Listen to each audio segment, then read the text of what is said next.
The Permutation Interactive Calculator solves combinatorial arrangement problems for engineering applications. This calculator has a drop-down menu for calculation mode with 6 options.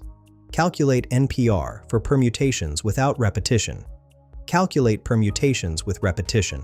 Calculate circular permutations. Calculate permutations with restrictions. Find n given NPR and R, and find R given NPR and n. For this demonstration, I'm using Calculate NPR. The input fields shown are total items n and items selected r, both accepting values from 0 upward. Let's work through an example. I'll enter 10 for total items n and 10 for items selected r, then click Calculate.